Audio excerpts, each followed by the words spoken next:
Hola, buenos días. Bueno, hoy voy a estar yo solo aquí en este episodio número 8 de Triple X.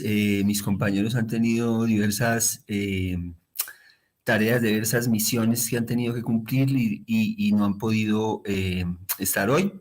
Pero pues dado que estamos en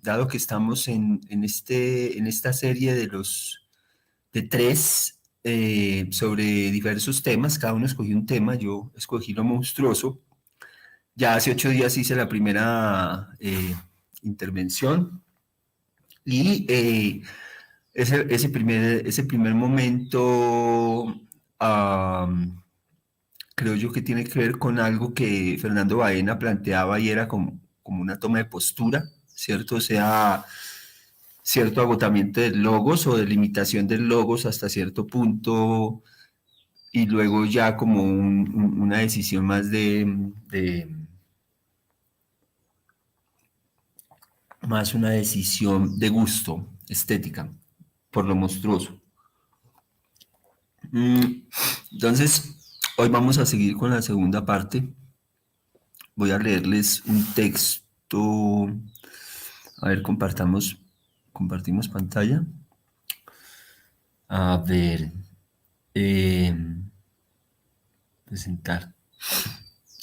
Compartir pantalla. Compartir pantalla. Vamos a compartir una pantalla completa. ¿Sí? Compartir audio, no. Bueno, compartir. Listo. Ok, el infinito. Y vamos a mirar esto. Ay, ¿cómo se ve? No lo puedo dejar de compartir, ocultar. No, no sé si estoy compartiendo. Ay. Eh, ya no se mueve. Un momento. Listo, sí está compartiendo. Va, entonces voy a leer este primer texto que se llama El arte de la embriaguez. Cómo usar la conciencia para diseñar el inconsciente conscientemente. Esto en relación al mismo tema de lo monstruoso.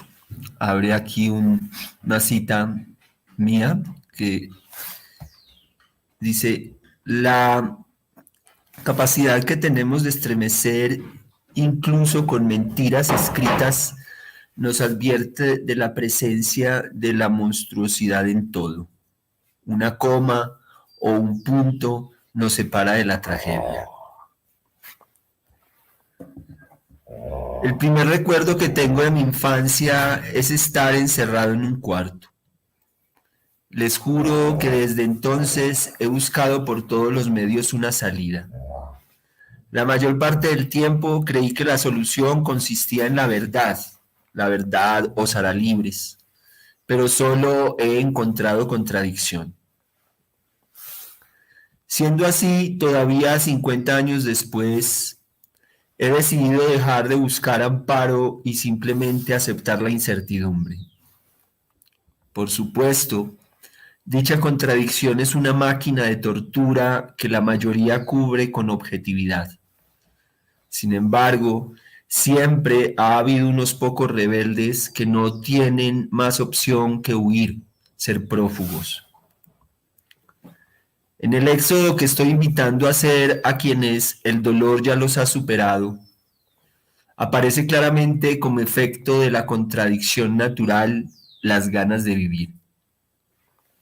La función de la verdad, de lo real, en otras palabras, de la tragedia del dolor, del sufrimiento, de la muerte, de la enfermedad y la vejez, es obligarnos a la paradoja mayor, rechazar la verdad si deseamos con todas nuestras fuerzas seguir viviendo, es decir, sobrevivir es dedicarse religiosamente a mentir para crear, para transfigurarnos en obras de arte vivas.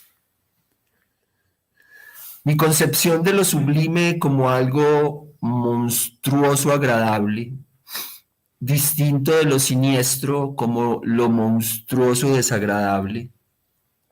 Se puede asemejar a la sublime mediocridad de Hansi. ¿En qué?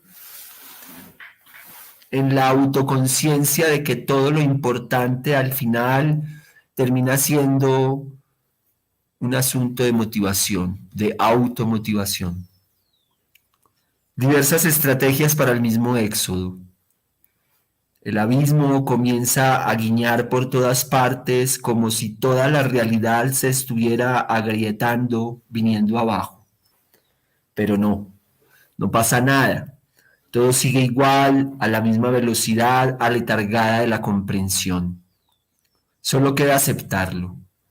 Escribir o borrar una letra como quien tapa o descubre una tumba, la propia. Mi meta actual es escribir textos que denoten conciencia de sí, no solo en un sentido objetivo, sino en un compromiso con la embriaguez. Mi intención es marearme y marear, emborracharme con estilo. Tal vez estemos pasando por alto el poder de algún texto, demasiado preocupados por el contenido, como si nos volviéramos a confundir creyendo que hubiera un norte al cual apuntar. Esto ya denota un diseño del inconsciente que no me interesa. Mi interés es hackear mi lado oscuro y el de los demás. Mi interés principal no es hablarle a tu conciencia, solo la uso. Solo la uso para tratar de comunicarme con tu inconsciente, con tu lado más profundo, más radical, más raizal. He estado buscando y pensando mucho sobre este asunto de la monstruosidad y entre más lo hago, más requiero concentrar la atención y de repente estoy aquí haciendo lo mismo, escribiendo, pero algo ha cambiado. Ya no estoy escribiendo algo que espero dibujar en la mente del lector, sino que debajo de las metáforas y situaciones hay una manipulación arquetípica agresiva. No me voy a quedar esperando, pues, que la gente en mi entorno sea consciente de algo particular. No, entro al inevitable juego interpersonal de las sombras. Me instalo en la oscuridad del cuarto, la misma que está en cada uno de los bits que uso en este mensaje.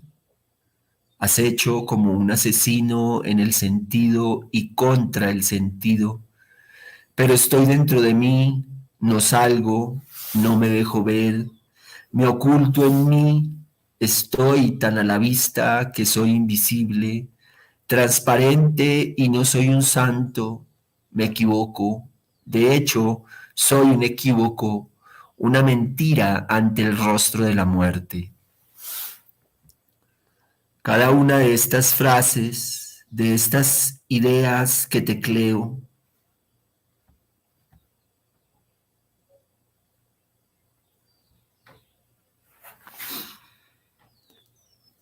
cada una de estas frases, de estas ideas que tecleo, están fríamente calculadas para marearte, para moverte el piso, para hacerte caer, meterte zancadilla a ver qué haces, cómo reaccionas, qué te inventas. Así me la paso todos los días conmigo y con los demás, pero hasta ahora lo he hecho sin venderlo, sin explicarlo, sin mostrar un poco, no todo. Ahora lo distinto es que me doy cuenta de que me doy cuenta de que me doy cuenta y en el fondo de este pozo habita la criatura tenebrosa. He notado que no me ve, que el exceso de conciencia y sentido la ha dejado ciega. Mejor para mí, para mis monstruosas intenciones. Más allá del bien y del mal, ser héroe o villano da lo mismo. Lo importante es que haya lucha, enfrentamiento, confrontación amistosa, gran amor. No me verás pasar, no sabrás que he entrado, ni te imaginarás que habito dentro de ti como habito dentro de mí. Somos muñecos, máquinas, tramoyas, somos los titiriteros. Lo que ves es solo un efecto secundario de lo que realmente hago. Estoy en lo profundo, moviendo las manivelas, apretando los botones, girando las palancas. Escribo, programo, hackeo. Soy un subversivo mental peligrosamente digital. Yo ya no soy el que ves. Soy el fantasma de la máquina. Me estoy desapareciendo rumbo a mi muerte. Lo monstruoso sucede tras bambalinas, la voluntad del artista. Hace mucho tiempo que la pintura, el dibujo, la escultura y el grabado dejaron de ser lo realmente importante. La vida se ha hecho arte y ahora se ha hecho digital, giganto memoria. Estamos creando los nuevos instrumentos, información para los nuevos grupos, para la nueva música. Todo se ha vuelto apariencia en mi interpretación, efecto secundario.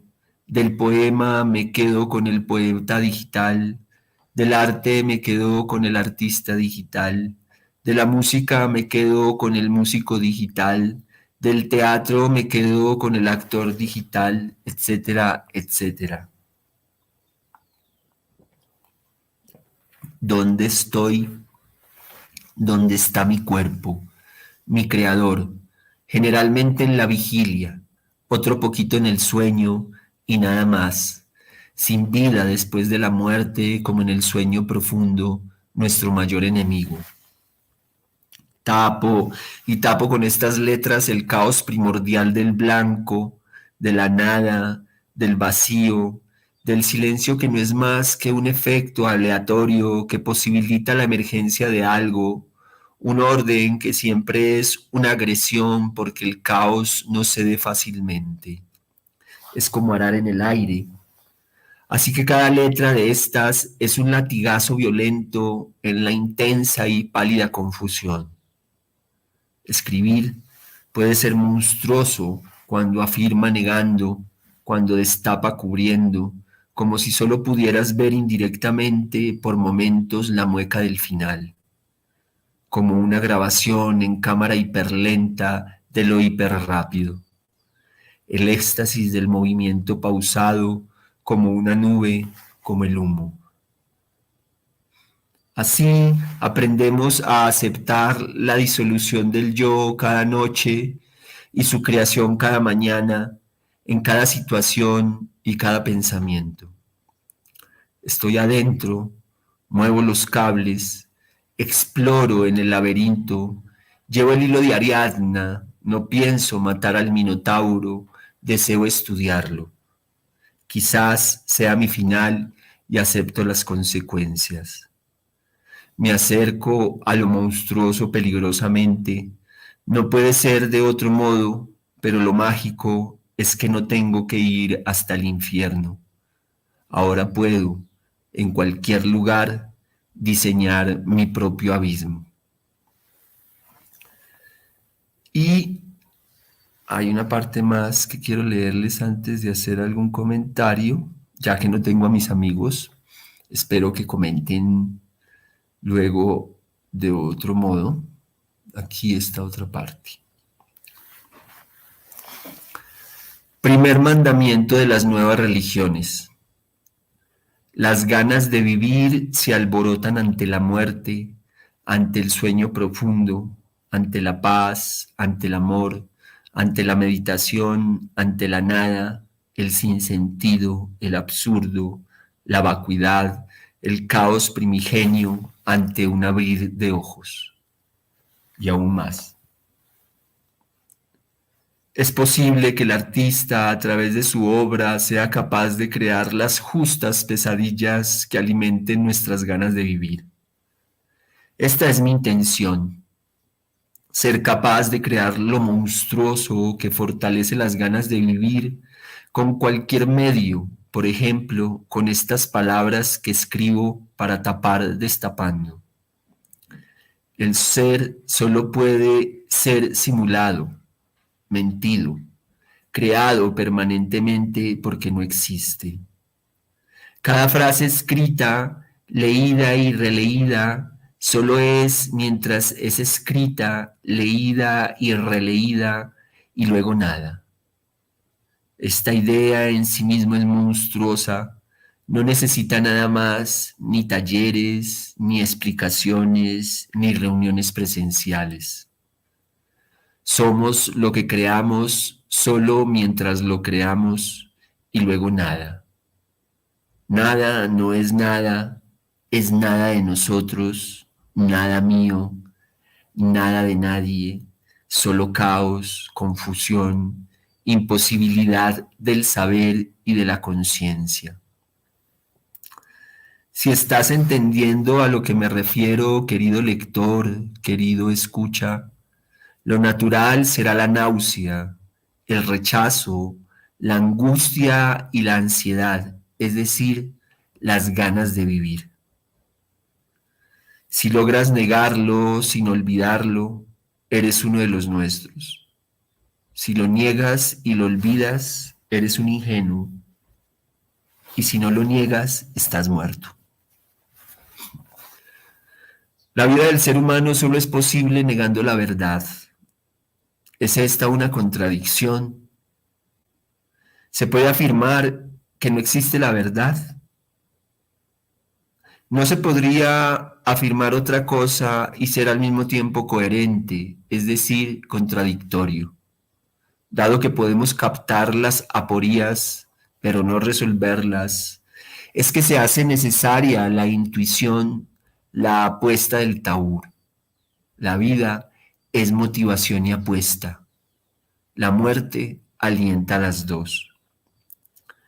Con respecto a este tema que propuse para reflexionar con Triple X sobre lo monstruoso, intenté buscarlo inicialmente en algo excepcional y lo confundí con algo lejos de aquí y con bastantes efectos especiales, pero es aún más monstruoso encontrar lo deforme cerca, íntimo en la cotidianidad, como lo que parece desplegarse en cada una de estas ideas que tipeo. Una vez presentida la monstruosidad en el detalle de una coma o un punto, en la pausa entre un pensamiento y otro, en la respiración que nunca se sabe, me siento en la dirección correcta, es decir, en la dirección equivocada, la de las ganas de vivir. Paradójicamente me siento contento de saber que mi alegría consiste en rechazar la tristeza, o sea, que para ser feliz debo tener la tristeza siempre cerca. No se trata de olvidar, sino de negar. Es como si nada cambiara, pero todo cambió. El mundo es el mismo. Sin embargo, he aprendido a no ocultar del todo su tragedia. No me parece honesto. De hecho, me parece más sincero e irónico comenzar siempre por la tragedia, por la tristeza, por lo oscuro. Qué saludable es aprender a no esperar que algo dure si no lo haces durar. Nada dura por sí mismo. Ninguna posición existe sin un hábito. No podemos olvidar que todo o casi todo es construcción social, esencialmente lo más importante para nosotros. El fantasma wilberiano antiposmoderno tendrá que calmarse un poco y dejar hablar. De nada sirvió que se hubiera mantenido distante, excepto para fortalecer su propia tribu, pero su discurso es pobre en tragedia. La insinúa de vez en cuando, quizás porque lo que intenta es anular la voluntad por un momento, llegar a ese estado cero budista, pero lo plantea como la meta, como el final. Para mí es solo un momento, un aire que se toma no es Dios ni el alfa u omega, es simplemente el resultado de una operación previa, una operación que presupone unos potenciales discretos que por azar se relacionan y generan los fenómenos, el caos ancestral. Finalmente, quiero cerrar esta segunda reflexión sobre lo monstruoso, señalando que cada una de las palabras que usamos en estas conversaciones, escrita, hablada o pensada, es un objeto minimalista, un objeto zen con el que agredimos el cadáver de nuestra inmortalidad. No pretendo nada más, solo esta nueva religión del ritual brutal de irrespetar la fatalidad. Bueno, creo que puedo dejar de compartir. Listo. Bueno, ese fue el texto que tenía preparado para hoy. Quería pues como hacer unas acotaciones finales.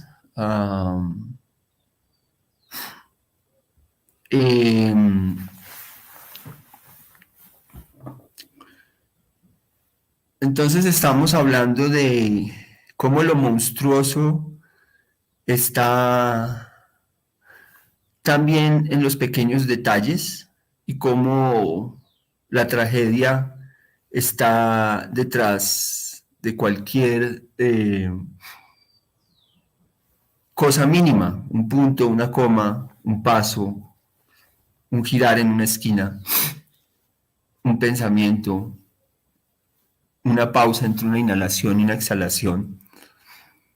Y cuando hablamos de la tragedia, pues hablamos de la muerte, hablamos de la vejez, hablamos del dolor, del sufrimiento.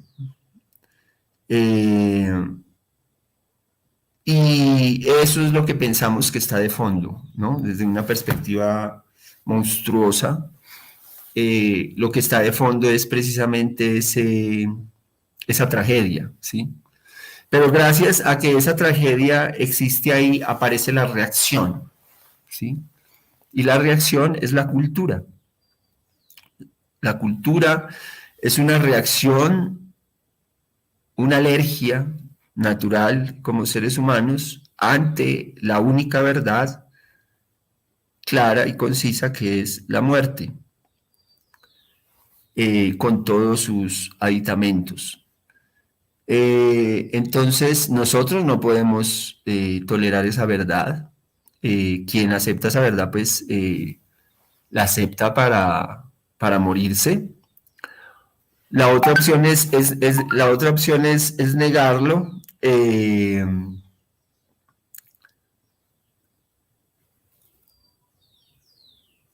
La, la otra opción es negarlo, es negarlo y olvidarse de esa negación, o sea, creer, colocar esa negación como una afirmación, o sea, negar la muerte, negar el deterioro, negar la decadencia, negar el horror de nuestra finitud y de nuestra mortalidad, negarlo con una afirmación que normalmente tiene que ver con una vida después de la muerte. Y la otra opción es negarlo, pero no negarlo olvidando que es una negación y convirtiéndolo en una afirmación como vida después de la muerte, sino negarlo siempre sabiendo que es una mentira y siempre sabiendo que estamos luchando una batalla que no se puede ganar. Esa es pues como una visión trágica, esa es una visión lo monstruoso tiene que ver un poco con el desborde, la deformación, y esas desbordes y esas deformaciones están ahí, en el subsuelo, en lo profundo, en la verdad central de nuestra existencia. Entonces, ahora entonces estamos promoviendo, yo promuevo una religión nueva, ¿no? Una religión, porque necesitamos religión, seguimos necesitando lo sagrado, seguimos necesitando el respeto, la seriedad, seguimos necesitando unos espacios de privacidad, de intimidad, que por eso llaman a veces ocultos y lo relacionan con lo oscuro, incluso con lo satánico, pues porque se requiere ese secreto, no todo puede ser revelado, no todo puede ser conocido porque no todo el mundo va a entender las cuitas de ciertos grupos. Lo importante es que en esos grupos no haya un líder tirano, sino que haya una distribución del poder y un consentimiento y una democracia, ¿cierto? Liberal dentro de esas personas y no un feudalismo, ¿cierto? Como lo que quiere imponer ahora Putin. Y otros grupos que todavía creen que podemos devolvernos a una época feudal en tiempos de satélites y de Internet. Eh, entonces, esta nueva religión que nos estamos inventando es una religión que tiene que ver con una religión de la vida, no hacer cosas para después de la muerte, sino hacer cosas para allá. Y en ese sentido, esa muerte como verdad, que cuando la acepta se vuelve una náusea, se vuelve una reacción ante ella, esa angustia y esa ansiedad, entonces termina siendo reinterpretadas a la luz de nuestra sabia locura, lo interpretamos como ganas de vivir. Efectivamente, ese rechazo a morir, ese rechazo a la verdad, que se siente como una angustia, como una náusea existencial, como una angustia, una ansiedad, no son más que ganas de vivir. Entonces, si reinterpretamos todo esto, podemos empezar a reorganizar esa energía de otra manera. Entonces, estamos hablando ya de una religión de la angustia y de la ansiedad.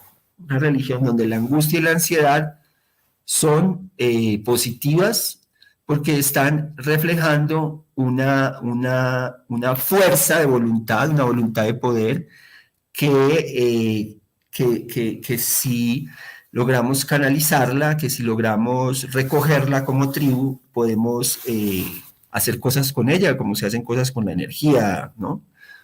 Entonces, esa es energía psíquica, que es muy importante y es muy importante conducirla porque también está atentando contra nuestra salud mental.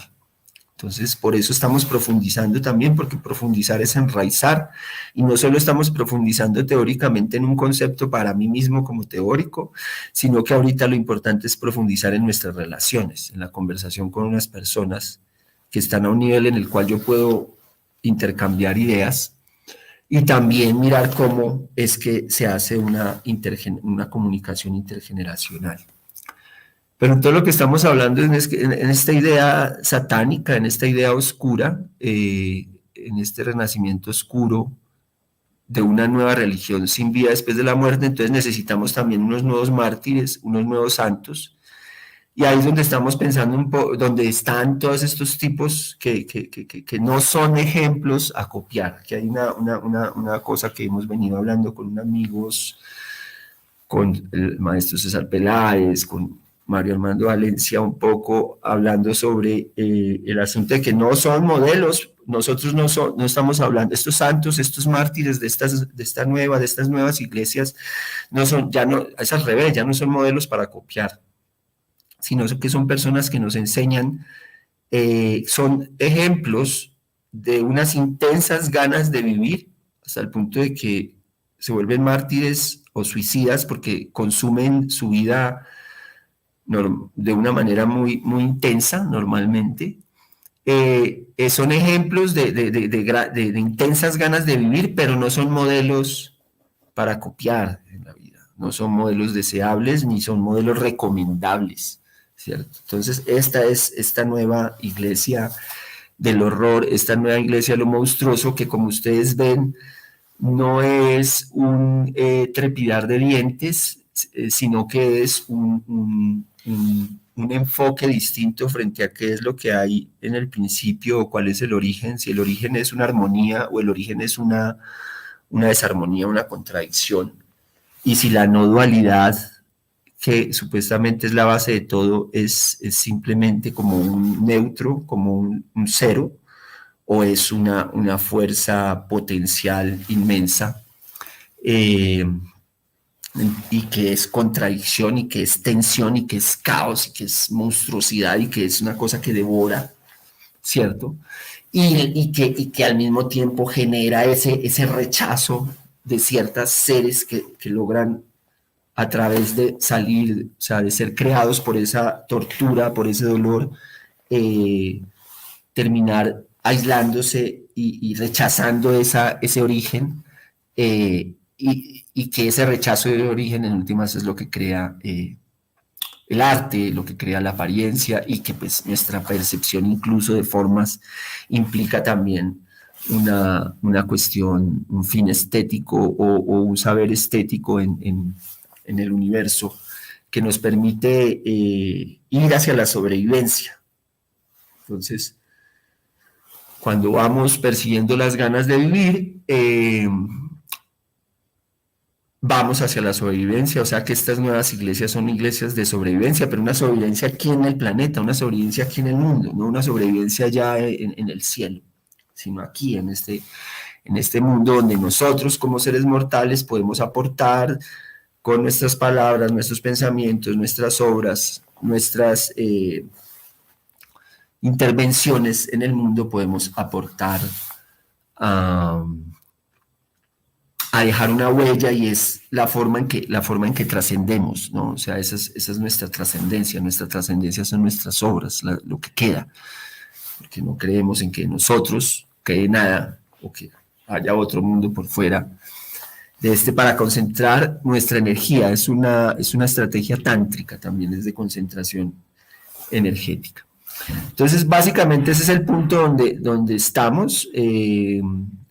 Para cerrar, o sea, el punto donde está mi investigación sobre lo monstruoso, y es precisamente la invitación a ser parte, a configurar o a ser parte de estas nuevas iglesias de la oscuridad, donde más allá de la mojigatería y de esa dicotomía entre el bien y el mal, lo que hay es una visión más vitalista, y entendemos el mecanismo de la vitalidad como una reacción ante la muerte. O sea, la vida no es como una amiguita de la muerte, sino que es como una enemiga, o sea, y esa repulsa ante la muerte es precisamente lo que permite que viva más, y esa extensión de la vida de ese organismo que rechaza la muerte, que somos nosotros los seres humanos, permite crear un espacio de más que llamamos el espacio cultural.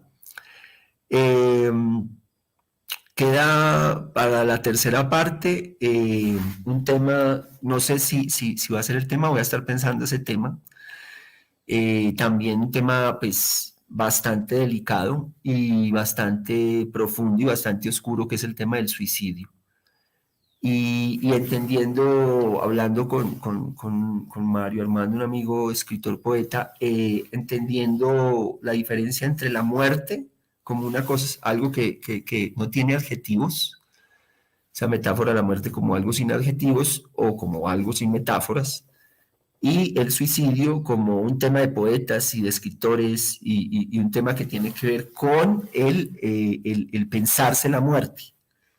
Y el pensarse en la muerte puede ser precisamente una forma de vivir muchos años o terminar pues viviendo pocos, pero ese pensarse la muerte es como un campo que podríamos llamar el suicidio, que puede ser una forma de entender también lo cultural desde un punto de vista bastante oscuro, pero bastante importante para las pretensiones que tenemos de crear unos centros para adultos, donde los adultos puedan realmente hablar de cosas profundas. En este caso yo sigo insistiendo que por mi lado siguen siendo círculos de hombres, entonces sigo como un poco concentrado ahí. Las relaciones con mujeres creo que hay que irlas haciendo suaves, no es simplemente como que las mujeres entren dentro de los grupos donde hay hombres así, como sin más ni más, como llegando de la nada, sino que debe haber como unos procesos, me parece a mí, por lo menos en estos campos energéticos. Obviamente que en lo público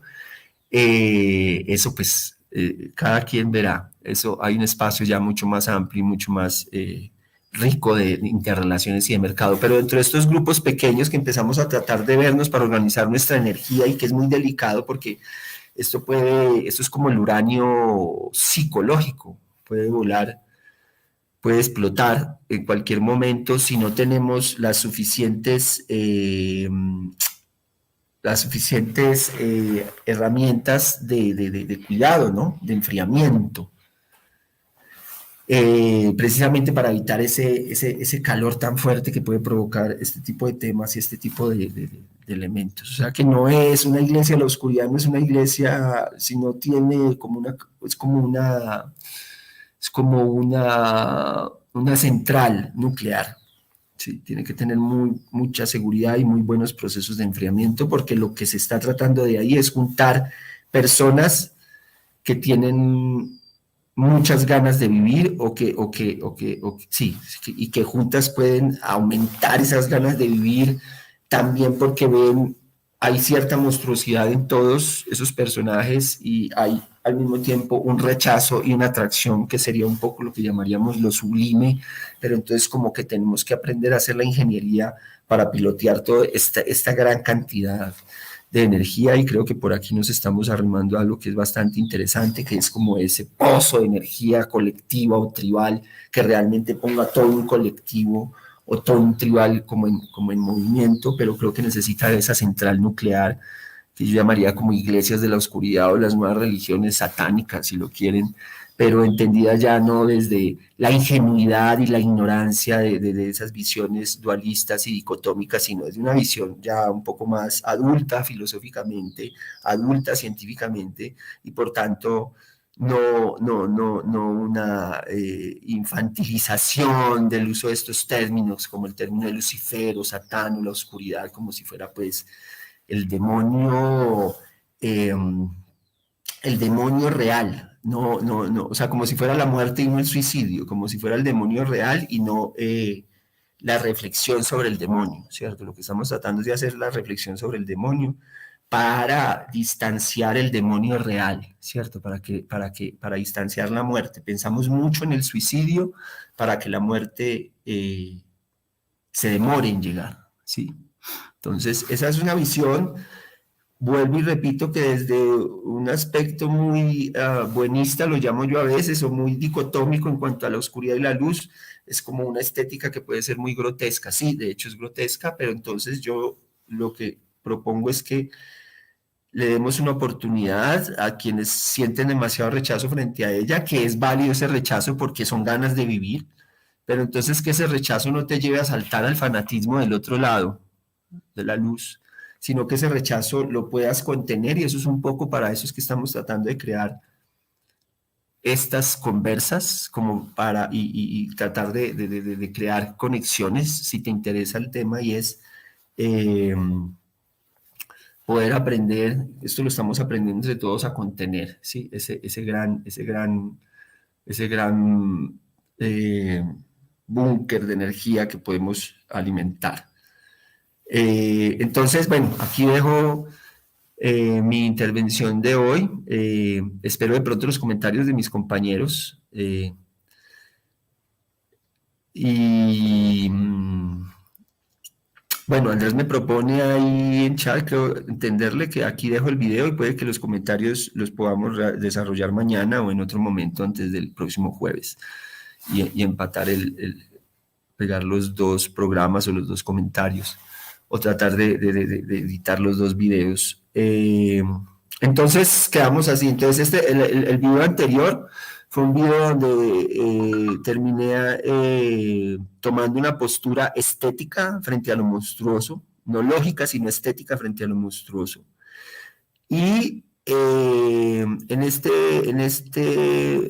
de hoy he hablado un poco de la idea de la embriaguez,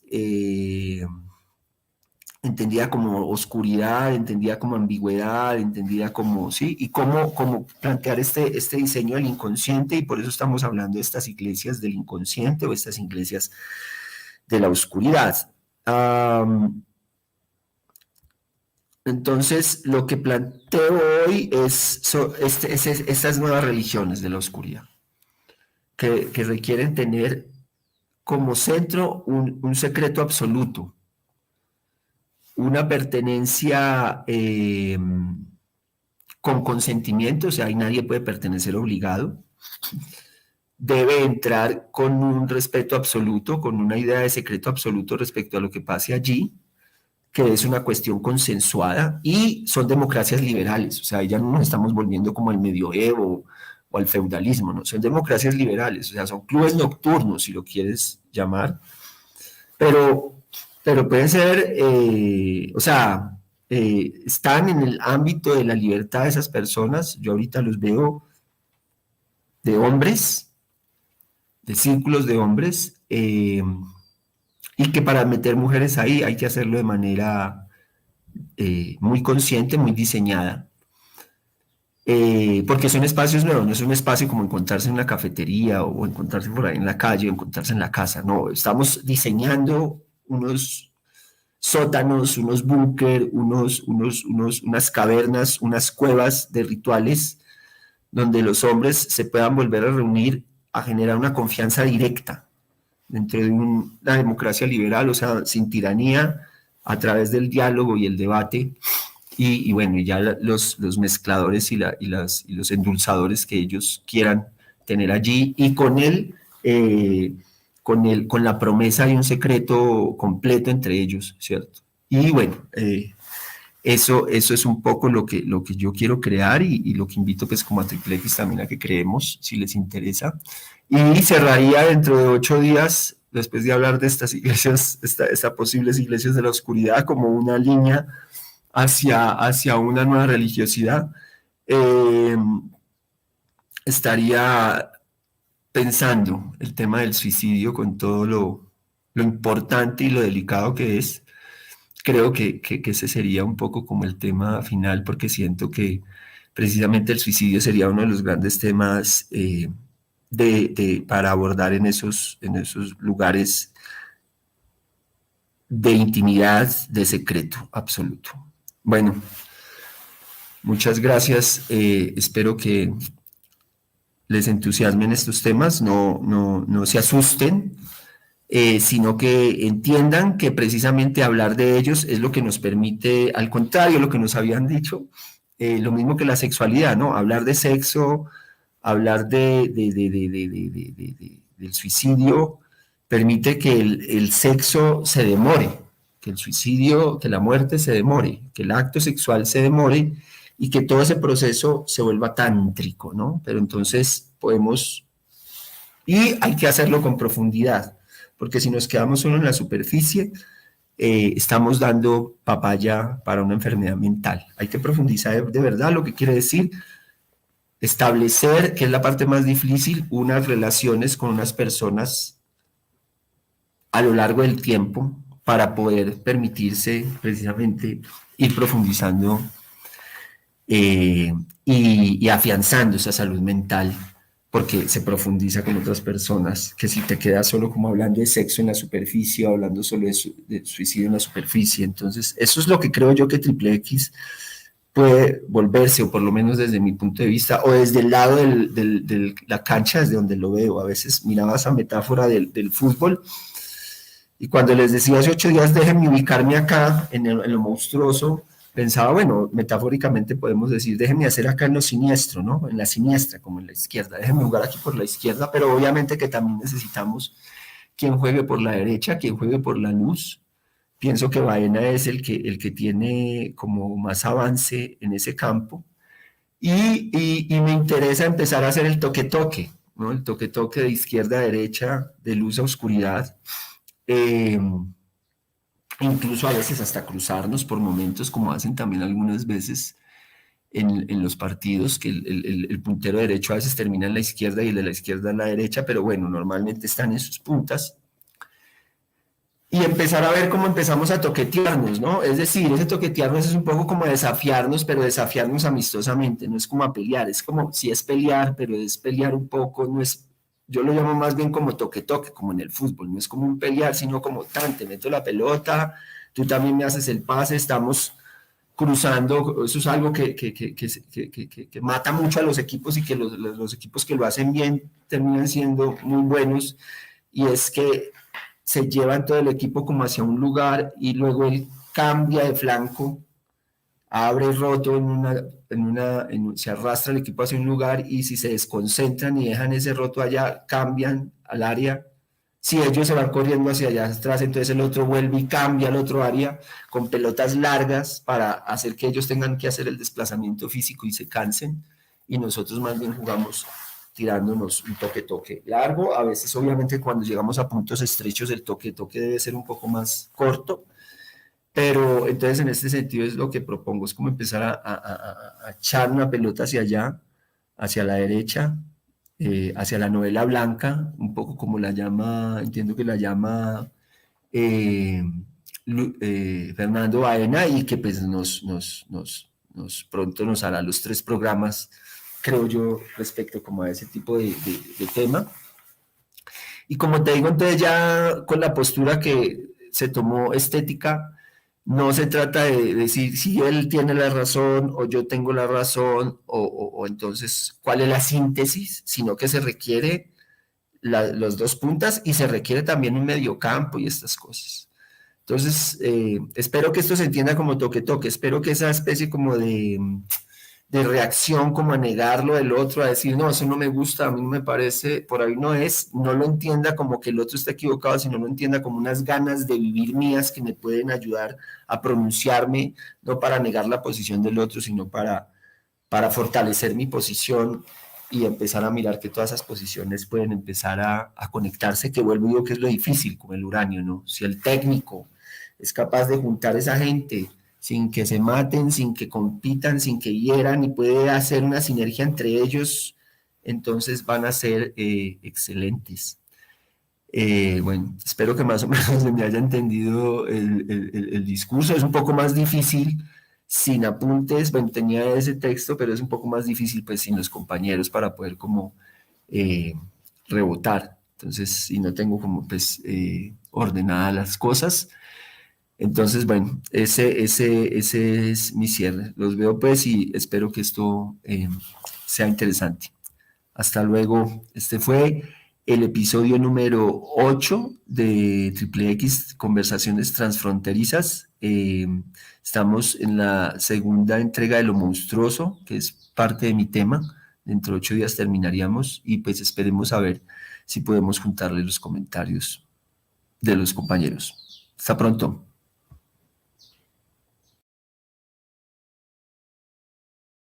Bueno, buenos días, buenas noches, buenas tardes a todos. Estamos muy contentos de seguir acá en esta exploración de temas. Cada uno de nosotros viene poniendo en juego algunos conceptos o experiencias o algo que quiera compartir para ponerlo en juego dentro del grupo y poder meterlo en esa licuadora de la conversación.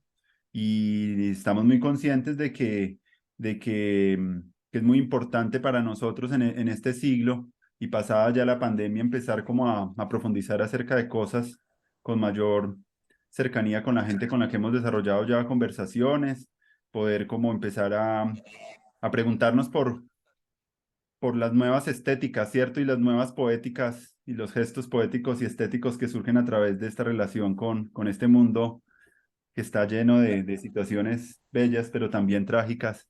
Y ha sido como una manera, y empezamos con lo monstruoso hace ya una sesión donde se exploró algo, un interés de James, y hoy vamos a continuar con el video del que ya presentó y que pone como en juego unas cosas muy interesantes para mi pensar, porque pues siento yo que, bueno, primero saludarte, hola, antes de arrancar.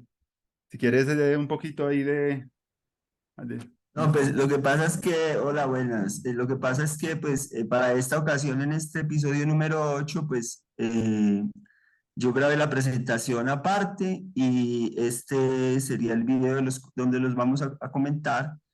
Pues, los Fernandos parece que han tenido inconvenientes, entonces no van a llegar. Entonces, esta sería como la otra parte de ese O sea que aquí en este momento yo no voy a hacer la presentación de lo que leí ahí y hablé, sino que ahí ya está en el otro video y aquí ya vamos a hacer los comentarios. Se supone que quien vea esta parte ya lo vio, o sea, ya acabo Sí, de eso es lo que, otro eso video. es lo que estaba pensando. Bueno, Entonces, entonces una de las cosas que empecemos me con los gusta, comentarios. una de las cosas que me gusta del texto que James publicó y que compartió, que acabas de compartir, eh, es la posibilidad también como de relacionarnos con abrazar un poquito la vida como es, y no solamente una parte y exiliar una parte de la otra, sino como que cultivar como esa relación con la realidad, y esa realidad pues tiene, pues como decías tú, es monstruosa, es trágica, es desbordante, es algo que no controlamos del todo. La existencia no, nosotros no la controlamos del todo. Creemos controlarla a través de las tecnologías, de que tenemos un poquito de control en el diseño de las ciudades, pero como que ese control del todo no es, y la muerte siempre nos está recordando que por más que hagamos cosas, pues va a llegar ese momento. Entonces hay como una contradicción ahí entre el ser simbólico y el ser animal. Y la civilización, por tener todo ese aparataje de lo simbólico, rompió con la animalidad y lo salvaje. Incluso muchos autores y ambientalistas y escritores que han escrito lo que llaman escritura de naturaleza han vuelto en los últimos años a recordarnos ese poder de lo salvaje como una categoría importante para, para no exiliar esa parte animal, porque yo creo que esa es una de las contradicciones que yo vi ahí. Tú la decías, que la cultura es una manera de lidiar también con esa monstruosidad, con esa, es una reacción, ¿cierto? Y esa es la primera paradoja. Entonces yo creo que una de las cosas que me gustó es eso. Entonces como que toda cultura también es como un intento de olvidar ese patetismo que es el ser humano y que es la vida y que es la muerte. Y bueno, eso es una cosa que a mí me hacía pensar porque hace poco pues muere una amiga también y nos estremece a todos como seres humanos, pero yo me preguntaba, ¿cómo uno capitaliza esa sensación de angustia y de ansiedad de unas maneras diferentes en este momento de la vida como yo las pude haber resuelto en unos momentos cuando estaba muy chiquito? Entonces me hacía pensar que ese miedo a la muerte varía también en intensidad dependiendo también del proceso de desarrollo y dónde uno esté parado y bueno, con quiénes uno esté, y las redes de apoyo también que uno tenga. Entonces yo creo que una de las cosas que a mí me gustaba es eso. Otra de las cosas que rescato del texto, y que estoy totalmente de acuerdo contigo, es que necesitamos reinterpretar la posmodernidad a la luz como de un contexto más existencial también, y de personas menos infantiles y menos adolescentes, sino como que volver a retomar eso, porque en esas estructuras de la filosofía de la sospecha, lo que fue, por ejemplo, Hegel, no, Nietzsche, Marx y Freud, pues fueron los que incluyeron esa parte del oscuro del ser humano también, sobre todo Nietzsche y Freud. Entonces a veces como que me llamaba mucho como necesitamos una reinterpretación menos infantil y más madura de esos contenidos que son, ¿cierto? Porque al ser leído en tiempo de juventud, las interpretaciones a veces fueron pues de acuerdo también otra vez al nivel de lo que estaba pasando, del desarrollo. Entonces como que eso me parece importante. Otra de las cosas que me hacía preguntar que si no será ese terror a lo monstruoso, la incertidumbre como ese miedo también a no tener tanto el control de todo, ¿cierto? Porque queremos como tener algo y por eso inventamos las religiones, por eso inventamos las culturas, porque yo lo que pensaba es tanto si nosotros creemos o no, toda la sociedad es una religión y toda la cultura es una religión. Yo estaba leyendo a Durkheim, y Durkheim hablaba de que la religión era la cristalización de valores que tiene una tribu y que comparte. Entonces eso me parece importante de poder como construir en estos tiempos de tanto caos como esa pregunta por la religiosidad y por la religar y por esto. Yo creo que estas cosas también tienen que ver con la nueva religiosidad, esto que estamos haciendo acá, porque eso es como centrarnos con gente que tiene visiones afines y compartidas para seguir creciendo y autotrascendiendo. Porque una de las cosas que me parece más interesante también de lo monstruoso es que se pueda cultivar también en comunidad, porque lo monstruoso individual puede ser una cosa de locura, pero lo monstruoso en comunidad puede ser una cosa también, como tú decías, tántrica, de potencial, de que esa ansiedad, esa energía que tiene toda la emoción, estaban, porque todas las emociones son energías, sea el miedo, sea la culpa. El miedo fue la más básica y generaba dos situaciones, luchar, huir. Entonces, como ese refinamiento de la emocionalidad alrededor de nuestro estrato coevolutivo, ¿cierto? Entre la parte genética y cerebral como con la parte cultural es una cosa que es bastante interesante, pero cuando ya nos desligamos de esa animalidad y de ese sustrato que como decían por ahí, decía, somos dioses pero con ano, decía Hansi una vez poniendo la paradoja de que al final pues vamos a ser comidos por los gusanos, ¿cierto? Entonces me parece bonito de eso de la muerte, pues verlo desde la perspectiva biológica me parece poético, porque es ver que todo en últimas como que no existe realmente nada en la naturaleza que sea desperdicio, hermano. Eso, la placenta de las vacas se las comen los chulos, todo es como fuente de una reconversión. Entonces, como pensar esa poética de ahí, pensarla también en un concepto que se lo escuché a Joan Berbey, que me parece también bonito, que tiene que ver con la finita trascendencia. Como pensar la trascendencia, pero en el aquí y el ahora, no pensar la trascendencia en algo que vaya a estar mañana, porque eso nos va a dilatar mucho nuestras propias transformaciones, pensar en esa poética de la muerte y renacimiento que se da en lo orgánico y que uno lo siente cuando composta o fermenta, que hay una continua transformación de las cosas, las hojarascas y todos esos esquemas de transformaciones mutuas que se dan entre las materias, nosotros somos materia. Eh, Me parece bonito pensarlo también en la posibilidad nosotros como adultos pensar en esos ciclos de muerte y renacimiento que trae la vida, pero en la finita trascendencia, no en una trascendencia que esté más allá de la vida.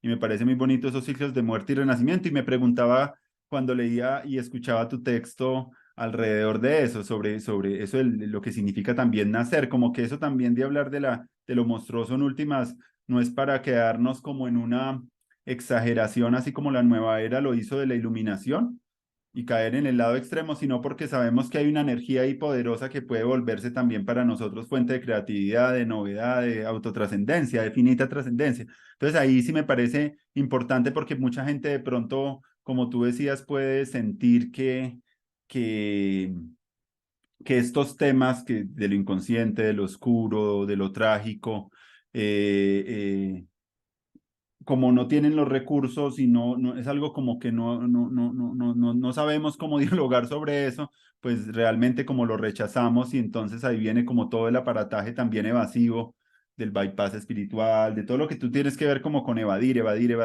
pero como que traer eso al fueguito, yo lo pensaba hace poquito, como poner el fuego donde más nos duele, quiere decir poner la comunidad y tu tribu, poner el círculo, poner el calorcito ahí pues eso también puede llevar a unos actos de unas finitas trascendencias y poder dirimir esos dilemas que tenemos como humanidad entre nosotros y de maneras más maduras. Yo creo que esa religiosidad tendría que ver con maneras más maduras de lidiar con esa ansiedad, con lidiar de maneras más maduras con la extinción y con maneras como más tranquilas y no tan controladoras. Yo creo que el paradigma de control, por ser tan fuerte de la modernidad y de controlar la naturaleza, controlar el cuerpo, mucho control, pues generó como unas distancias muy fuertes con nuestra humanidad y con ese horror. Muchas culturas antiguas, ancestrales, tienen una relación con eso, con la muerte, y lo ven a veces como en el Umbalú, como a través de la fiesta, a través del canto, y como que a pesar de que hay dolor, tratan como de hacer que ese dolor también sea como constructivo y por lo menos no algo tan desmesurado. Entonces, a veces yo siento que se simplifica mucho la complejidad de las cosas y ha sido algo que también hay que revisar muy bien porque yo siento que, por ejemplo, en los temas de la posverdad y la paranoia y esas cosas también hay una manera de simplificar y de sentir un poquito de alivio. Los terraplanistas y todos esos temas de los extraterrestres y cosas son como maneras de lidiar también de una u otra manera con esa ansiedad del terror. El poshumanismo es un terror a relacionarnos con la finitud porque creemos que nos cuesta mucho. Entonces, hay una energía ahí, ¿cierto? Y el gasto de la energía está siempre preservando la vida, ¿cierto?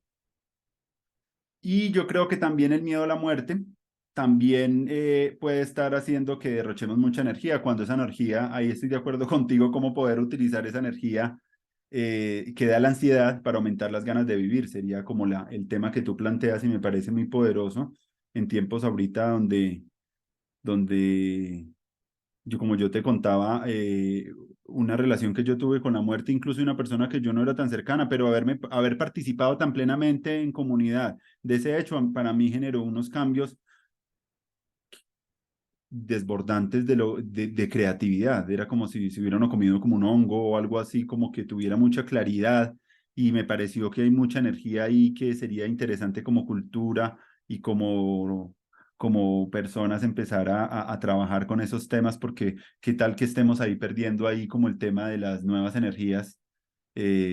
Podríamos empezar a reconvertir nuestra energía destructiva en un hábito creativo, podríamos reconstruir esa finitud en discernir las cosas que para nosotros son más importantes o que nos haga cultivar una conciencia más plena. Incluso un estudiante me decía, profe, tú estuviste hablando eso en clase y yo le dije a las amigas, es que hablemos de la muerte, es que voy a hacer un café para la muerte y que les voy a invitar a conversar, amigas que he hablado toda la vida, y me pareció muy chévere porque, ¿cómo? Que yo no sé qué, pero después que lo terminaron todas entendieron que realmente de lo que estaban hablando era de la vitalidad, hermano. Estaban hablando de las ganas de vivir, estaban hablando de los sueños incumplidos, de las cosas que están ahí por quererse concretar. Quiere decir, una suerte de heroísmo, pero no el heroísmo de elevación, que es muchas de las cosas que hemos hecho como sociedad heroicas ha sido como un reflejo al terror a la muerte y al terror a lo incomprensible, sino no el heroísmo pensando no, sino otras formas de heroísmo, no sé, como otras formas de esa capacidad de agencia, de sacar de sí como las cosas más bonitas que están como seres humanos. Entonces, como que eso es lo que yo reflexionaba y estoy de acuerdo contigo. Sé que eso evidentemente se requiere trabajar con un público adulto. Esos temas paradójicos, yo me he dado cuenta que es más potente para uno y para la... Y también me hacía preguntar un poco en eso de la finita trascendencia, de que lo peor no es la muerte, sino la propia reencarnación en la propia vida, por decir así, como que lo más duro es realmente una transformación. Y tú lo planteas, esa reencarnación yo lo veía como si fuera un éxodo. Tú lo planteabas como un nuevo mito, como un ir de un lugar a otro, ¿cierto? Pero ya no tanto la reencarnación como si en otra vida se fuera a hacer, sino como que la reencarnación podría ser como ese viaje que se hace en el presente para ir cultivando esa nueva identidad, que da también la propia trascendencia. Entonces, que me hacías preguntar mucho también por eso de qué significa volver a nacer para un ser humano. Guarín hablaba de que uno no nacía de una sola vez por todas, sino que la vida como que va invitándolo a uno a nacer varias veces. Entonces, como pensar en los ciclos de muerte y renacimiento que tenemos en nuestra vida y como... y bueno, y también pensaba con lo que tú planteabas por las técnicas, inevitablemente, pues me hacía pensar por las técnicas en las que uno evita ser consciente de esas verdades desagradables y monstruosas. Entonces me hacía preguntar mucho para mí, yo cómo lidio con cuáles son mis técnicas, ¿cierto? Para yo lidiar con lo desagradable. Entonces siempre es una pregunta muy interesante porque te lleva siempre como a tu propia interioridad y estas vainas no son solamente para exteriorizarla en una cosa así como en un escenario así afuera de lo monstruoso, sino que en últimas lo monstruoso somos nosotros también, porque también hemos usado en algunos momentos mecanismos y es lo bonito, es una manera de profundizar también con los temas del inconsciente que para nosotros pues están ahí presentes en la vida y que a veces no, como cuáles son las mentiras que necesitamos para vivir, me preguntaba yo como ese tipo de cosas. Más o menos por ahí dejo como para seguir conversando. Sí. Bueno, lo importante de esto es como decir, bueno, una forma de plantearlo es como planteaba Nietzsche, que es como una inversión de los valores. Entonces, ahí hay varias cosas que se invierten. Una, por ejemplo, es, digamos, como la de la vacuidad y de la iluminación y esto que plantean los budistas y digamos, como la paz interior y como la calma y la armonía y todas esas cosas, son, son para ellos el principio. Ellos descubren eso y cuando lo descubren, la interpretación que ellos hacen de eso es que ese es el principio de todas las cosas, que el Mm, origen. ya me pillé el origen, ya me pillé el principio. Es esta nada, es este vacío, es esta paz interior, es esta tranquilidad. Pero si tú lo ves históricamente, no, o sea, eso surgió, pues, o sea, eso surge después de que pasan muchas cosas en el universo, aparece el ser humano evoluciona y luego en algún momento, ¡pum!, aprende a como a calmarse así. O sea que esa calma, esa supuesta iluminación, si lo ves realmente, materialistamente, o sea, no surge, no está al principio, sino que es un producto de la evolución, o sea que no es como el origen y la base de nada, o sea que en ese sentido ese Dios o la vacuidad como Dios, o ese estado no dual, aparentemente armónico como Dios, no es, o como principio, si interpretamos la palabra Dios como principio, no ese es el principio.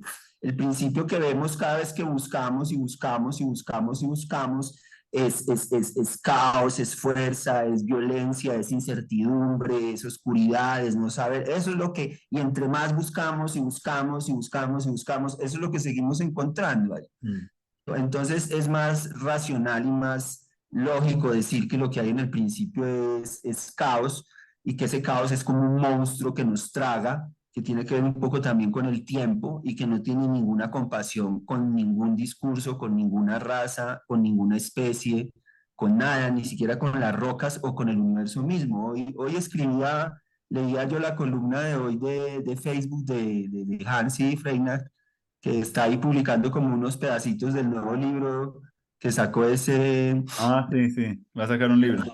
de las 12 mejores, más poderosas reglas, bueno, para vivir bien, y hablaba de una cosa que tiene que ver con eso, y es que el universo también va a acabar, o sea, todo este universo también en algún momento se va a terminar. No importa que tú seas Napoleón o que seas Jesucristo y que la gente te recuerde por 1000, 2000, 3000 o 4000 años, va a llegar un momento en que todo eso se va a extinguir y se va a extinguir también el universo y se va a extinguir todo.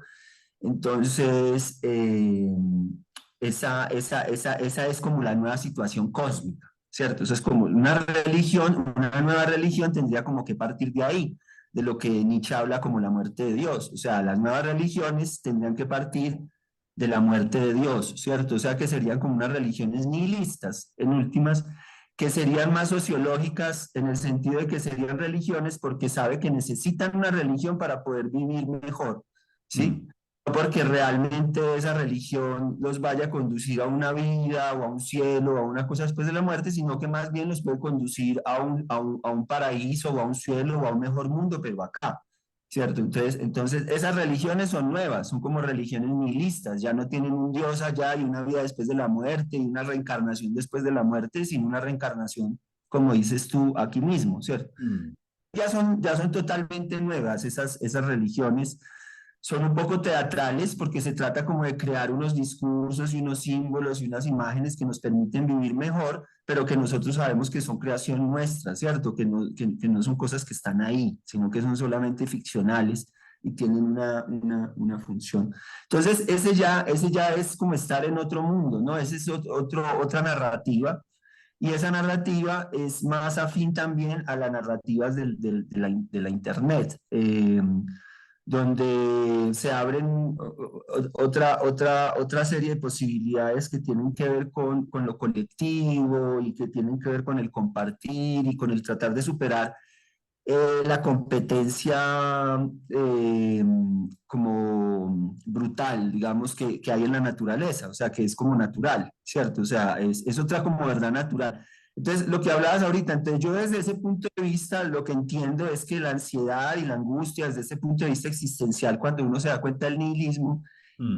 o que el cuerpo mismo, el ser humano mismos, es como el darnos cuenta de la muerte, o sea, como que en el momento en que volvemos conscientes, conscientes, eso nos genera Mm. una reacción que llamamos náusea, por ejemplo, Sartre la llamaba náusea, Heidegger también la llamaba náusea, y también los existencialistas normalmente la han llamado ansiedad y angustia, ¿no? ¿Sí? O sea, que en ese sentido podríamos decir que cada vez que sentimos ansiedad, angustia, miedo, es una reacción innata a saber que vamos a morir, Mm. ¿sí?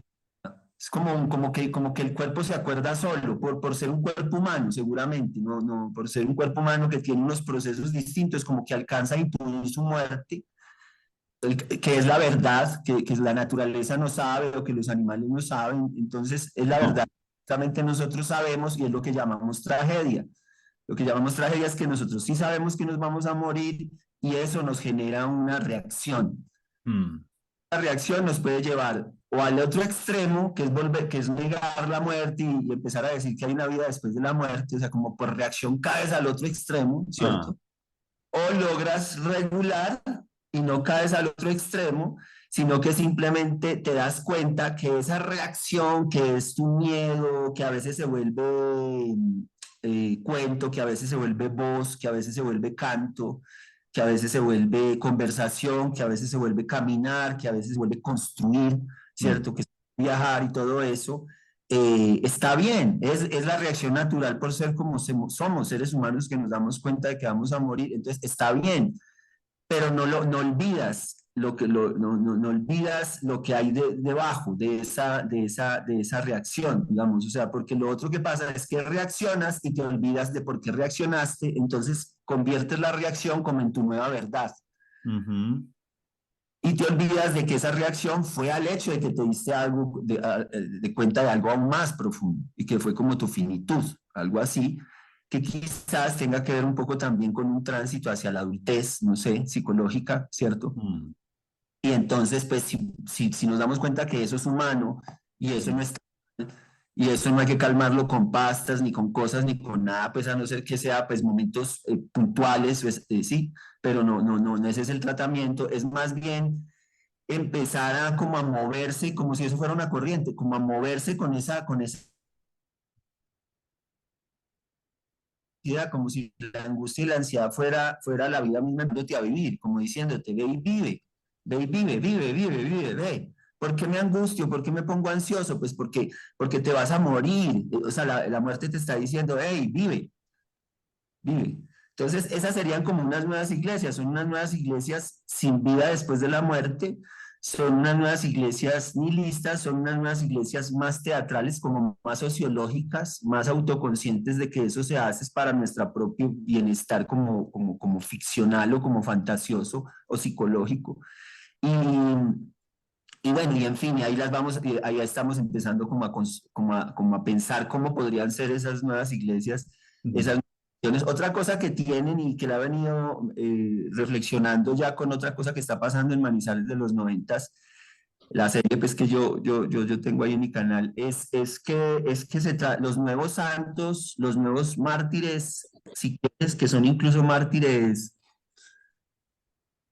bueno, mártires, incluso decíamos que son mártires como muertos de la risa, o los nuevos santos, son santos que ya no son recomendables seguir, no son santos para seguir, ya no son santos que vivan vidas que sean como para copiar o que uno recomiende copiarlas. Son ejemplos, decimos, de ganas de vivir, que es como el término que he venido trabajando, o sea, son ejemplos de ganas de vivir, pero no son modelos a copiar. Hablábamos con César Peláez de eso. No, y es importante. Mm, Son dos cosas distintas. Entonces, son nuevos, son como nuevos ejemplos, son nuevos ejemplos, no son esos ejemplos de las iglesias normales, donde son supuestamente esos santos están ahí para que tú copies sus vidas, para que como que vivas como ellos, o que vivas como Jesús, o que vivas como San Nicolás, o que vivas como la Virgen María, o que vivas como Santa Inés, etcétera, y lees la vida y una de las cosas que se hace ahí, y eso pues que eso es muy importante esas iglesias, todos esos personajes son muy importantes, o sea, esos personajes como intermediarios entre Dios y el pueblo, todos los personajes intermedios que llamamos santos y mártires son muy importantes. Digamos, en la cultura pop funcionarían como las estrellas de rock y los ídolos y ahorita los youtubers también, ¿cierto? Que son un poco más, son mucho más interesantes que las estrellas de rock, los youtubers, porque pues, son más profundos, ¿no? O sea, son más profundos. En general, los youtubers son más profundos que las estrellas de rock. Entonces, estos son como las figuras que están apareciendo, como que están apareciendo unas figuras que van a empezar a configurar esas nuevas iglesias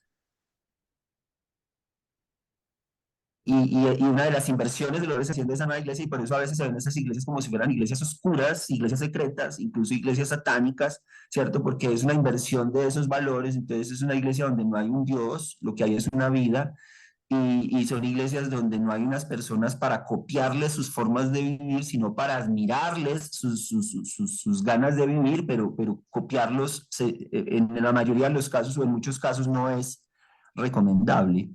No sé cómo te parece a ti esas ideas. No, interesante, pero porque mira que en la Revolución de los 60 mucha gente empezó como a seguir ciertos modelos y eso tuvo también un costo muy grande en la expansión del sí, de la contracultura de esa revolución sexual, como que se fue todo hasta el otro extremo y también, pues esos modelos no son como tan dados de seguir y mucha gente también no son como, incluso en la docencia, no alguien para copiar, que la gente lo copia a uno, sino que cada uno encontrar cuál es su unicidad, su singularidad, pero no es para seguir, porque también en seguir a otro ya también se ha dado mucho eso de liberar la ansiedad. Yo cuando siento que alguien ya me da esa seguridad, yo pierdo la oportunidad de esa finita trascendencia, sino que me voy a quedar yo siempre esperando que sea o el pastor o algo, ¿cierto? Siempre algo exterior, entonces llevarlo como a una cosa más interior de transformación del ser humano nos permite un poco emborronar un poquito eso y más bien saber que hay unas personas que sí viven más intensamente, pero yo creo que la intensidad ahorita de esas religiones se tiene que dar es en la tribu, en la colectivo, ahí es donde esa intensidad se debe poner y no y conversar, así como lo hemos hecho como muchas veces, como hablando, como de muchas maneras.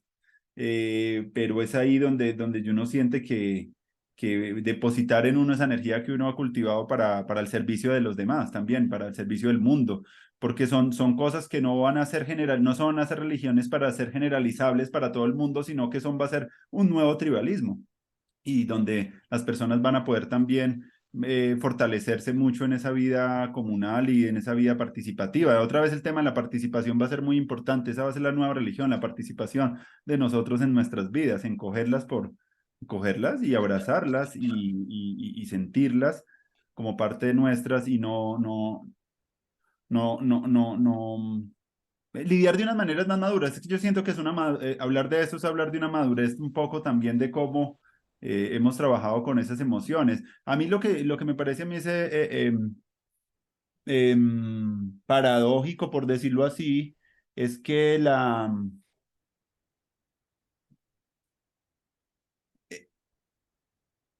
no todo el mundo está para esto en este momento, ¿cierto? No todo el mundo, esa es la cosa, como que hay una suerte de conversaciones y de temas que uno sabe que no son para todo el mundo, ¿cierto? No son unas cosas que se puedan ser universalizables. A pesar de que el terror a la muerte es universal, este nuevo inicio de lo tribal va a tener un principio como en ese sentido, como de algo que no va a ser tan transparente para todo el mundo y no va a ser algo tan democrático para todo el mundo, no va a ser algo tan fácil de coger porque, como te digo, que depende mucho también de tu proceso en el que tú estés. Y en última, lo que estamos también forzando acá también es a nuestros propios límites, el no ser, la muerte, la enfermedad, todo eso presiona los límites y presionar los límites de una manera sana y en un tejido interno palpitante de sueños y de alegría y de construcción, pues va a ser muy diferente a tú tener eso, esa ansiedad individual, que es lo que de pronto nos puede llevar mucho a las ideas del suicidio. Cuando uno siente que esas vainas como que ya quiere abrazar eso de una manera ya final, ya sentirse abrazado por la eternidad, ya como de una manera como que no seguir continuando como en ese estado en ese juego que nos invita a la vida a estarnos autotrascendiendo y lidiando con eso de la muerte y el renacimiento, pues el suicidio ya es no volver a que esa reencarnación en esa finita trascendencia vuelva otra vez como a suceder, sino como que ya le das el cierre, hasta ahí llegó, no vamos a jugar más, no vamos a jugar más por una circunstancia. Eso también no es algo generalizable, no se puede hablar de una manera general en los casos del mundo, porque eso ya hay que verlo como en caso puntual con caso, igual con las violencias de género, hay que cogerlo como con pinzas porque hay muchas situaciones que hacen que alguien abuse sexualmente de alguien, eso hay muchas cosas que valdría la pena que esa liberación de la ansiedad y en un tiempo de tanta gratificación instantánea, de lo rápido, las soluciones rápidas, de todo lo rápido, las culturas jóvenes deben empezar a cultivar espacios donde, y para nosotros también, donde podamos como sostener más estas energías inconscientes y estas energías del deseo de una manera más poderosa para llevarla a otros términos, no solamente llevarlo allá, los así, como una cosa muy automática. Y me parece muy interesante plantearnos que esos espacios también deben volverse más hábiles en demorar, como tú decías, esa gratificación, demorar un poquito más. Cuando uno demora un poco más una relación sexual, cuando ya va a tener esa relación, va a estar como mucho, va a sentir más, va a estar más abierto a la experiencia, esa experiencia de la intimidad, y no va a estar ahí como en esa ansiedad así como automática. Entonces esos momentos como de distanciar eso, de distanciar un poco. Incluso para algunas comunidades religiosas también fue importante el silencio. Decían, ve, hacete silencio, monte, pausa un momento, para es en el momento para uno no salírsela tan rápido, sino como para dirimir un poco como esos dilemas internos y llevarlos como a una relojería más fina interior, ¿cierto? Y no como una cosa más de producir como resultados más rápidos. Yo creo que ahí hay una cuestión que me hace preguntar por el arte también, del arte, porque mira que el arte se ha relacionado con eso de una manera especial, y siento que detrás de esta relación como con lo monstruoso, no sé si este arte sería las nuevas religiones. Ahí hay otra parte importante y es, bueno, lo de los círculos de hombres, es decir, o Ah, sea, sí.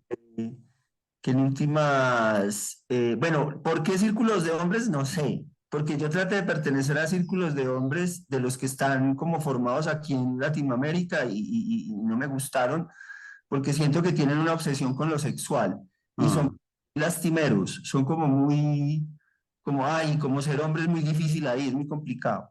Y sí, casi como si fuera un pecado también, un problema ser. mm.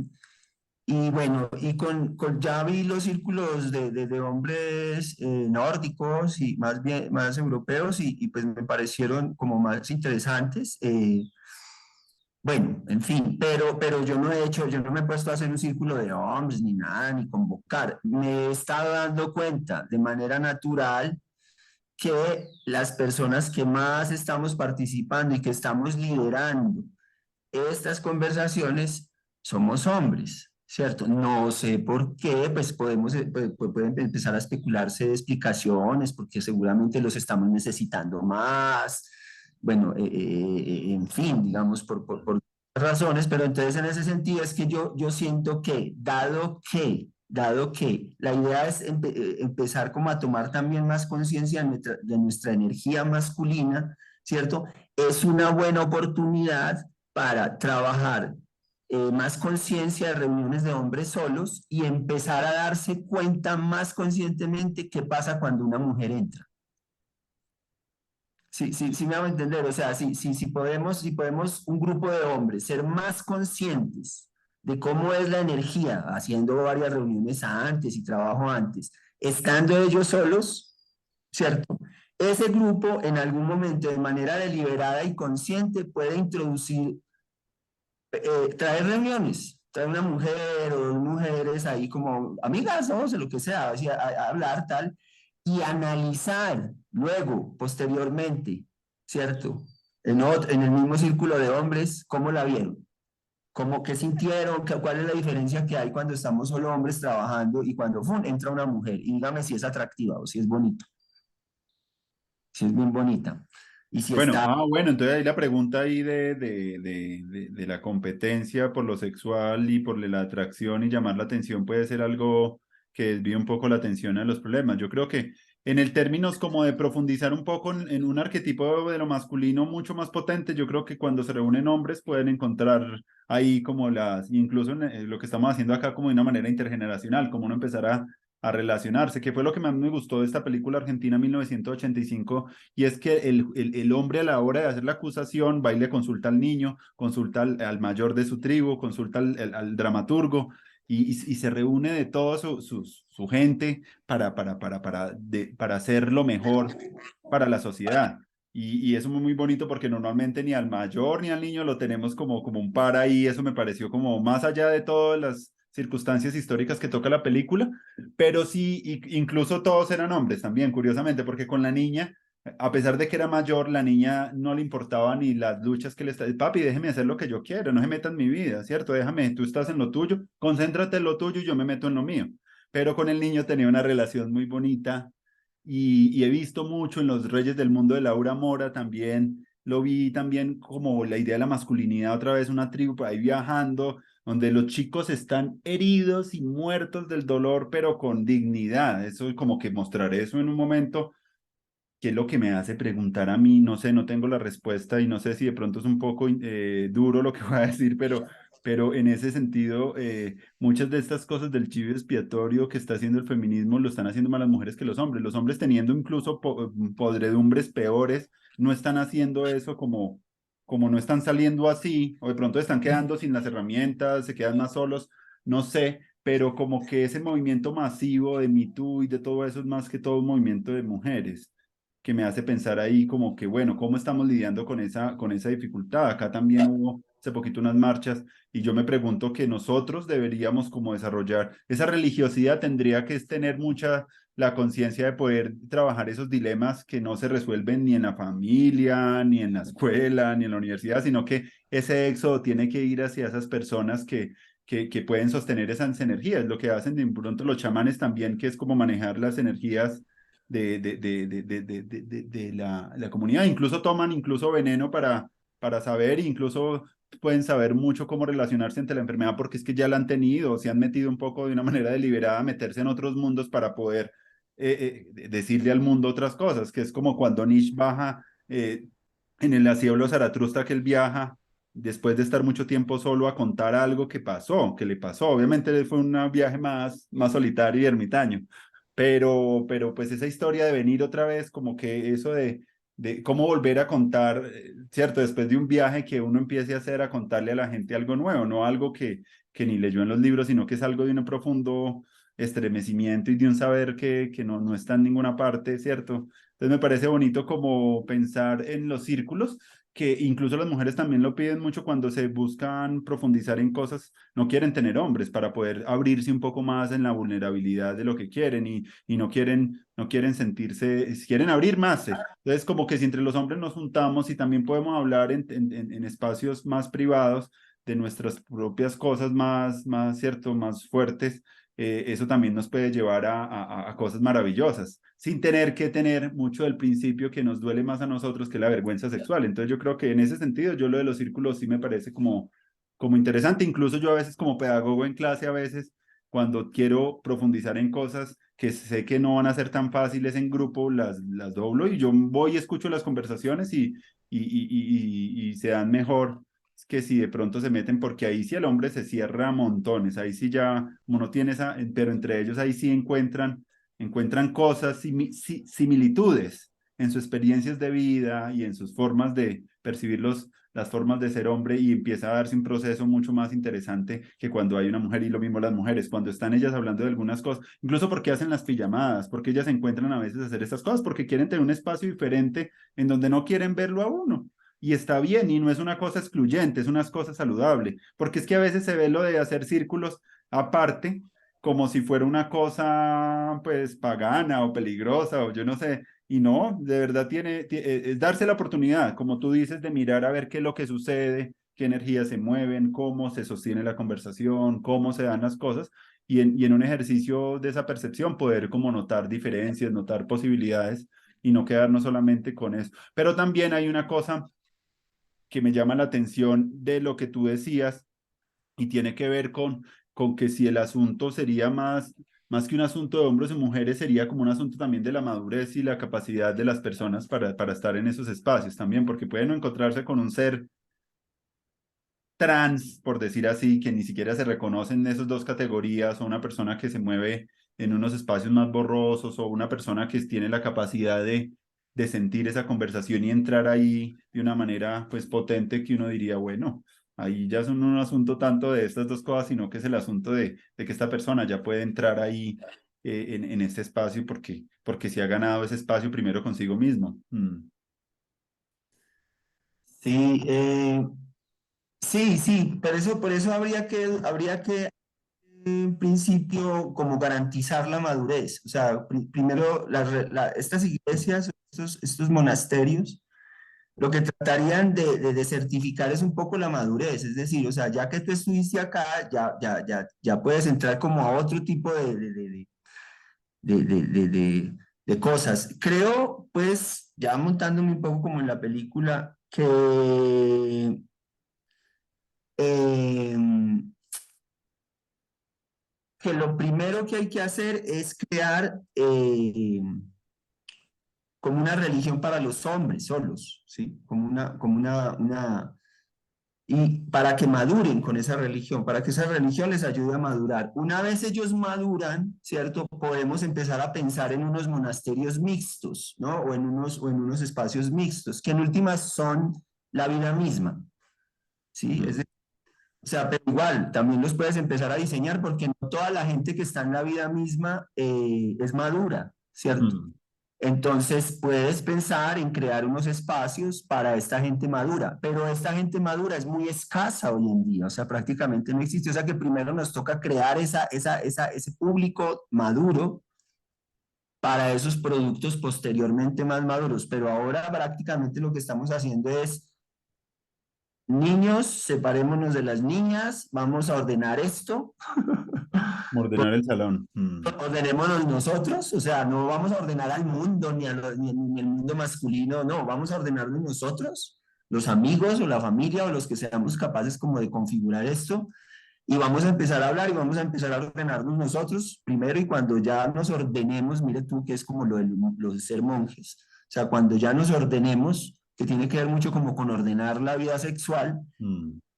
cuando ya nos ordenemos, entonces ahí sí podemos ir a encontrarnos con otras mujeres que también vienen de otros monasterios donde ya se ordenaron, ¿cierto?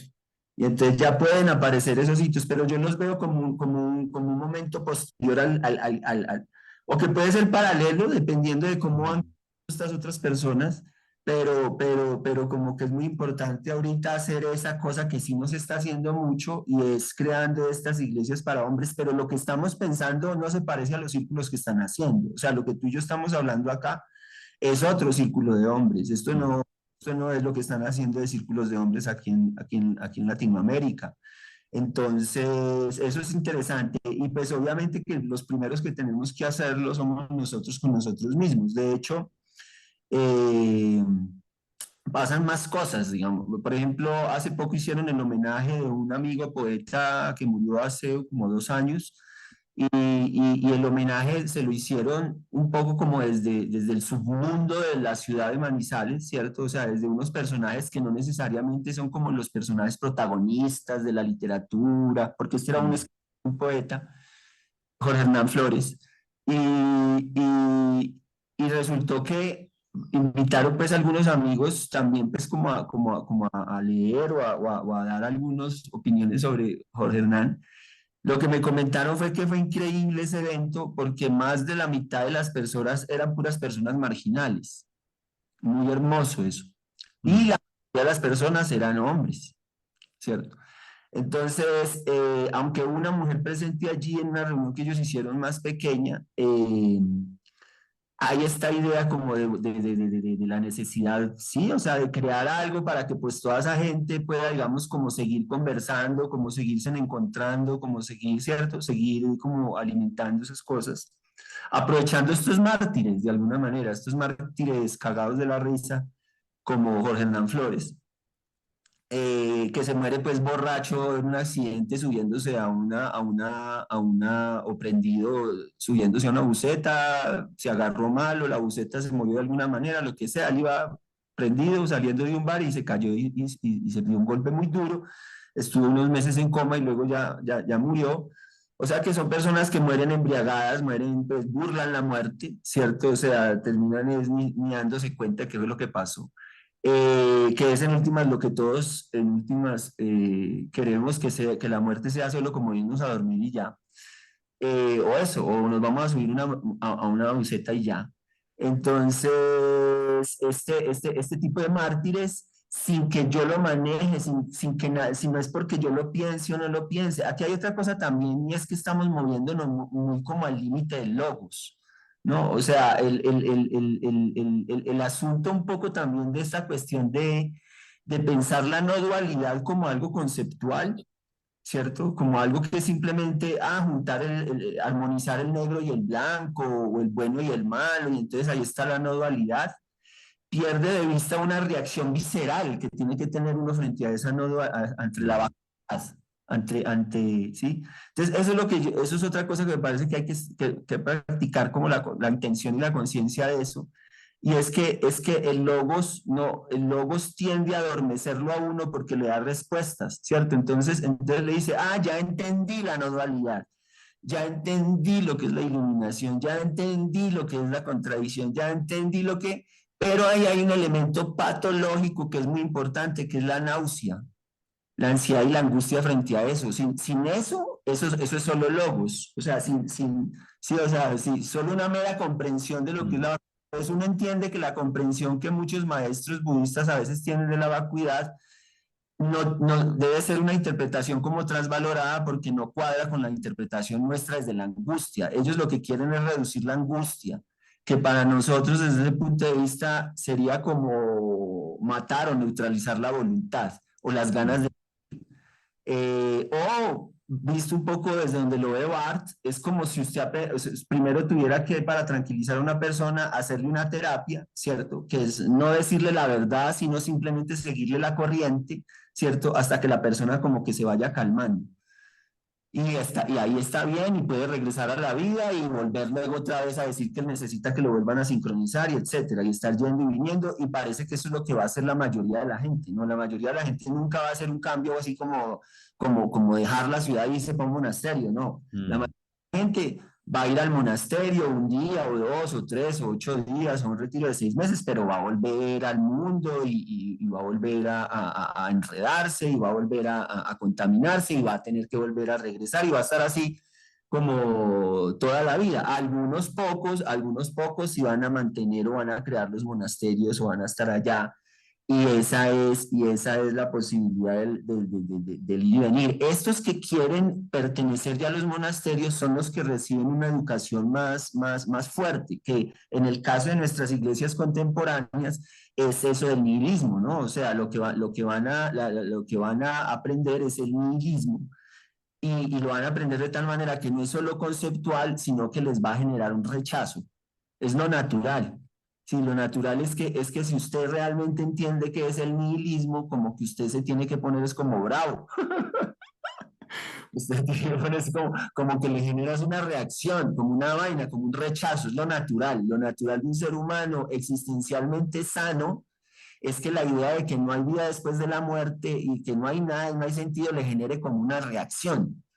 Sí, esa reacción. Esa es la que además debe haber como un equipo de enfriamiento que le permita a esa persona que se da cuenta de eso, que por primera vez admite eso, o que ve eso como con demasiada fuerza, enfriarlo para decir, es así, pero, y ese es nuestro pero cultural, ¿cierto? Pero podemos vivir bien esa vida que es como lo que tú estás diciendo, finita. Es decir, te tienes que cambiar de creencia, te Mm. tienes que esa religión que esperaba una vida después de la muerte a una religión que es para vivir esta vida, y que más allá de vivir más allá después de la muerte es dejar buenas obras aquí para tu tribu, ¿cierto? Esa es tu trascendencia y ya, y por eso estas personas que mueren de alguna manera ni mueren, ¿cierto?